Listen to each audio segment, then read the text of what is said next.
La route est ouverte maintenant, et c'est le déferlement des blindés vers Colmar. Voici les faubourgs. Et voici enfin Colmar, libéré, la dernière grande ville que tenait encore l'ennemi. Une population joyeuse acclame ses libérateurs.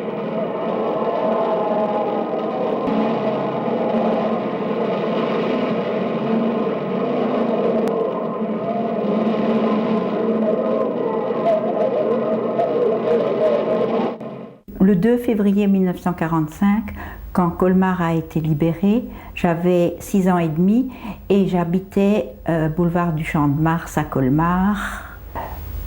Je me souviens qu'il y avait de la neige par terre, que c'était une journée assez froide. Je ne sais plus trop ce que j'ai fait durant la matinée, mais tout de suite après le déjeuner, il y a eu tout d'un coup des cris dans la rue.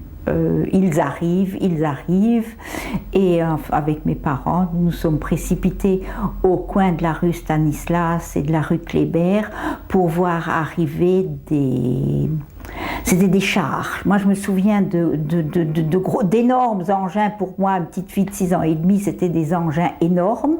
Ce devaient être des Américains et ils lançaient aux enfants, enfin, ils lançaient dans la foule, mais les enfants se précipitaient pour le ramasser, du chocolat. Je savais que ça existait, mais je ne savais pas ce que c'était.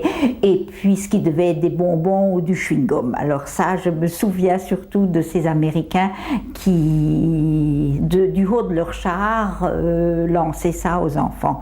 Je ne sais plus exactement combien de chars ont défilé. Ils ont pris l'angle et ils ont passé. Ensuite, suivi et ont continué avenue de la République. Il y avait beaucoup de monde qui applaudissait, qui poussait des cris de joie. Et bon, ça a peut-être duré une petite heure, ça je ne saurais plus vous dire. Et puis après, nous sommes rentrés à la maison.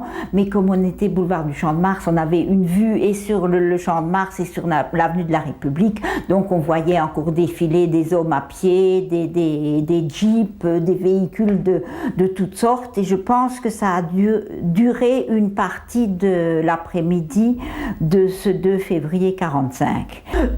Je ne me souviens pas d'avoir eu faim, mais disons des fruits comme des bananes ou des choses comme ça, je ne savais pas ce que c'était.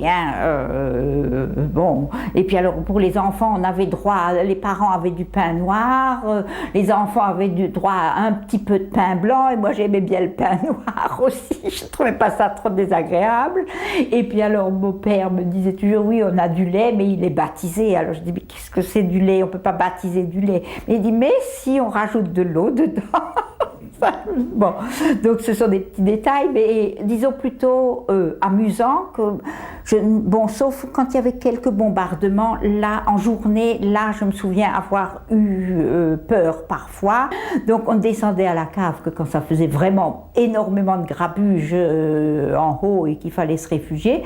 Mais moi, je prenais ça plutôt comme un jeu, même si la maman peut-être avait peur elle-même, mais elle ne le montrait pas. Ah oui, elle essayait de réconforter, de dire où ça va passer, où ça va pas durer, où la maison est solide, ou des choses comme ça. Oui, il y avait cet aspect-là, incontestablement. Hein. Un autre souvenir qui me reste, alors c'est un peu antérieur à la libération de Colmar, c'est le 23 novembre 1944, le jour de la libération de Strasbourg.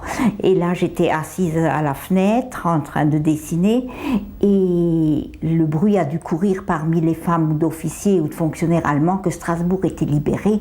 Et alors, je les vois encore comme si c'était hier, se précipiter vers la gare. Alors, c'était en fin d'après-midi, il faisait une lumière un peu grisâtre. Et il y avait énormément de mères de famille qui avaient de ces landaux en rotin blanc aux formes arrondies. Et les landaux étaient surchargés. Il devait y avoir un bébé ou un enfant au fond du landau et avec des paquets, des valises. Et toutes ces femmes se précipitaient en courant avenue de la République pour aller vers la gare et sans doute prendre un train qui devait les ramener en Allemagne. Alors ça, cette image m'est restée. Ah ça, j'ai attendu les Français depuis je dirais depuis le début de la guerre, depuis que je peux m'en souvenir. Ah oui, on attendait les Français et on me disait toujours oh, quand il y avait les Français c'était mieux, on avait de quoi manger, on avait de quoi s'habiller, on pouvait acheter des chaussures comme on voulait. Enfin bon, on évoquait en quelque sorte une espèce d'âge d'or, si vous voulez. Alors dans l'imagination d'un enfant, c'était peut-être plus important que ça ne l'était vraiment.